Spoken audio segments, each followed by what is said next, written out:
Hey folks, Chris Temple here with you today, editor and publisher of the National Investor. My other hat for these purposes is I'm one of the panelists and the MC at the upcoming Strategic Investment Insights Conference in Chicago. That will be held the weekend of May 6th and 7th in the beautiful Lincolnshire Marriott Resort, a little bit outside of the city, a little over half an hour from either downtown Chicago or O'Hare Airport. We hope you can make it. Here on the screen is our logo, the website, strategicinvestmentinsights.com. Go there and register, look at the information. We've got a couple of great panels. We've got 15 or so companies now coming, everything from life sciences to medical technology, base metals, precious metals, and environmental remediation, along with some mining, as you're going to learn about here in just a moment. Before I bring on my buddy Ross Orr, who is the CEO of BacTech Environmental, quick on the screen here, we'll put their slide regarding any forward-looking statements that either Ross or I might make on here. We're going to get into way more detail, or actually Ross will, at Chicago. He'll be there with us. But we want to give you at least an overview today of what things are all about. So with that, I want to introduce my friend Ross Orr of BacTech. Ross, thanks for joining us today. Always great to be here, Chris. Well, I'm looking forward to Chicago. I'll also be, folks, I'll be representing Ross and BacTech as both someone who's recommended it, and as a shareholder and as an advisor and consultant to the company. I'll be at the Noble Conference, for those of you that see this quickly enough, the week after Easter down by Miami, that giant 30-some story guitar that's the Hard Rock Hotel and Casino and Conference Center. So I've known this story for a long time. I've known Ross for a long time, and we're going to talk about a couple of different things here, and of course much more to come at the conference. But Ross, we've known one another a number of years. I've loved the technology that you have, and it's something that is finally catching on. Before we get into where you're really getting to the cusp of commercializing this and getting some revenues for the company and doing a lot of good for some communities and for some local miners in Ecuador, give us the thumb note version or cliff note version, whatever we want to call it, of the process itself. How is it that BacTech's bugs eat rocks? Well, the favorite appetite of the bacteria are sulfides, and sulfides are what we call the glue of nature. I like to use an analogy of a brick wall, and the bacteria are going after the mortar, which would be the sulfides that holds everything together. Once they've had a chance to break down the sulfides, everything then comes crashing down like a brick wall would. In this case, anything that dissolves in acid, which is what we have in the tanks, goes into solution. That's your copper, nickel, cobalt, iron, and of course arsenic. Anything that doesn't go into solution, it remains with the solids, which is gold, silver, and PGMs. So we have a solid liquid separation after the 6 days that the material takes to go through the tanks, and you produce a benign ferric arsenate as a precipitate out of the liquid. You can also produce copper or nickel, depending on the economic viability of doing that. But the value, of course, is going the other way, which is into the solids. Then you use conventional Merrill-Crowe to produce a doré gold silver bar for sale. Okay, so you're able to separate then from, sometimes it's waste material, sometimes it's from ore that has got too much arsenic in it that couldn't be processed conventionally. You're able to get some value out of these things. Yeah, we're taking something that is called refractory. So if you can imagine, your fist is an arsenopyrite sulfide. And so that's what the bacteria are attacking and breaking down. And it breaks down into 4 elements: iron, arsenic, gold, and sulfur. And so there's different paths for different elements, but effectively at the end of the day, you've got a benign product that used to go into a smelter or a roaster, which produced, of course, arsenic trioxide gases, sulfur dioxide gases. So the general term for the industry, I guess, would be hydrometallurgy versus pyrometallurgy, which is what we've had for the last 100 years. Gotcha. Okay, so it makes some sense. It's like a lot of different industries. We come up with ways to build better mousetraps and things like that. for a long time, and it's been a number of years, as I said, that I followed the company. I recommended it quite a while back to our members at the National Investor, and you kind of plodded along, and we would be wondering together at times or separately, you know, what is it going to take for critical mass to be reached here? I mean, this is a screaming need globally.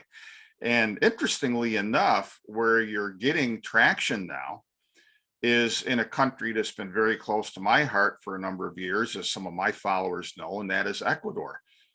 In Ecuador, you've got a huge industry, partly regulated, partly unregulated, of local artisan miners, mom and pop shops, literally kind of like we had here in the US in the Old West, you know, with the old, whether patented or unpatented mining claims, and families worked these things. They eked out a living, passed it down generation to generation. And up to this point, a lot of those local miners who've got very rich grades of ore, copper, gold, and so forth, gold especially in some ways, they've been kind of getting screwed over with the only customer or the only vendor, I guess, that they've had that can help them do anything with those ores, and that's China. And now you're in a place where you can supplant China and do better for the miners as well as for shareholders of BacTech. Tell us about how that situation evolved. Well, the area that we're building in is called Ponce Enriquez, and it's actually a pro-mining community. The first time I went there, we got stuck in a traffic jam and had to get out and walk into the town. And much to my surprise, it was a pro-mining. I took pictures. I said, I've never seen this before. So we decided to provide our technology to the local market there because of the fact that most of the mines produce arsenopyrite. And we're talking like horrendously high levels of arsenic, definitely over 10%. I actually met a woman who has a mine that was 30%. These are in concentrates, though. This is after you've mined the ore, you've brought it to the surface, you've crushed it, you've ground it, you float away the sulfides, which is about 20% of the rock. And that's the concentrate that goes into the tanks. Right. And you can make a concentrate from tailings as well. I mean, it's obviously going to be a lower grade, but you're not going to pay as much for it as you would for the other. So we decided just to set up shop and go head to head with the Chinese, basically offering more money than they were and having everything done in country. And then the world changed in October last year when the Chinese government imposed a 13% import tax on high arsenic gold concentrates. And it literally just drove the locals right into our lap because the prices they were going to be getting from the Chinese, if you do the math with the tax in it and the fact that they're penalizing arsenic above 10%, these people were getting under 50 cents on the dollar. Wow. They were perfectly happy at 65 to 70, and that's where we'll go back to. We'll go back to pay them that with no arsenic penalties, though. So they'll get a net price. And I can tell you the last time I was there, I felt like the Pied Piper because everybody was chasing me around town. Yeah. trying to get us to process their concentrates. I mean, we must have had 100 tons just from the one trip for a 50-ton-a-day plant. Now, that's important because it allows us to actually pick the highest grade material that we want to go through, which effectively then pays your plant back a lot faster. It's the same cost of $210 or $212 a ton to process a concentrate with 1 ounce as 3 ounce. Well, why not do the 3 ounce and have that, fall to the bottom line? So that's heck yeah. Now you came out fairly recently with a bankable, and we need to underline that word bankable, folks, feasibility study on the coming first plant in Ponce Enriquez, where this got a lot of attention in the market.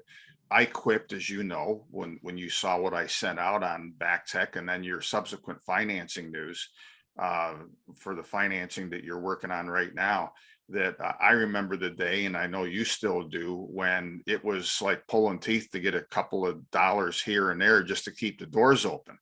And now relative to that, you've got people banging on your door that want in on what BacTech is doing. And right now, the financing you're involved in dwarfs anything you've ever done. There's been good demand for it. And it's on the back of this bankable feasibility study. So I want you, as we close with this kind of little commercial for what you're going to go into a lot more detail on when we all get together in Chicago, Give us the highlights of that bankable feasibility study. And more important, how this is almost like a cookie cutter kind of thing. You're going to be able to replicate this numerous places when you get to project financing, arguably. Yeah, it's, the first one's always the toughest one. And then once you do that, then it's a domino effect, really. And so the bankable feasibility study, and the reason we went straight to a feasibility study was because we don't do anything underground. There's no drill holes here. There's no reserve calculations or confirmations. We're just buying concentrates from the locals at 65 to 70 cents on the dollar, depending on the grade and the arsenic, and turning that into doré. So on the back of that, we found out that the CapEx is estimated to be about 17 million US, of which we'll have to put up roughly 30% of that in equity, which is what part of this financing is all about. At $1,600 gold, the NPV is about 60 million. So today's prices, it's probably closer to 75. The EBITDA is about, at today's prices, is about $14 million on an annual basis. Now, we do pay, we're expecting to pay no tax for 12 years as part of this new IPA. It's an international protection agreement that they've put in place to attract investment into the country. Right. And so on the back of that, we will pay 15% of our pre-tax profits out to an employee bonus pool, which I'm happy to do. Got to pay something into the local economy. And I think it's going to be a place where people are going to want to work. I think the annual bonus, using today's numbers, would be about 4 times what we're paying them on an annual basis as a salary. So we should be able to attract, good talent with the understanding that there's one guy waiting in line to take your job if things don't go according to Hoyle. So, but with that comes the fact that we really have to provide financial counseling to these people at the same time, because when was the last time you heard a good royalty story? I'm sorry, a lottery story. They never turn out well. Right. So we need to be able to say to these people, do you want your kids to go to university? Are you buying a house? What do you want to do with this money, as opposed to just blowing it, Right. Well, I'll tell you, it's a great story. I'm part of it with you. I'm happy to be. And folks, go to Ross's website, bactechgreen.com. The company's name is BacTech Environmental, but bactechgreen.com. Look at the news release that they put out on that bankable feasibility study. It really is remarkable. This is something where anytime you look at a company and look to buy a company's stock, you want to look at them as a business. And this is a compelling story for what they have as a business. And needless to say, from what Ross just said, this checks a lot of those ESG boxes that are so important these days as well. They're making money. They're giving a better life to locals, the local workers and whatnot. They're cleaning up the environment, getting rid of a hazard in the form of this arsenic, which becomes, Ross, an inert object, basically an inert substance when you get all done. Right. So that's a benefit. Great story, great moving parts. And folks, you're going to miss a great story and a great treat if you don't make it. So again, go to strategicinvestmentinsights.com. Register for the conference if you can make it in person. Register if you can't make it in person, because that'll still give you access to the information on BacTech and all of the other companies, the panels, and so forth. And Ross, I'm greatly looking forward to it. Take care. Yeah, should be fun. Looking forward to it as well. Thanks, Chris.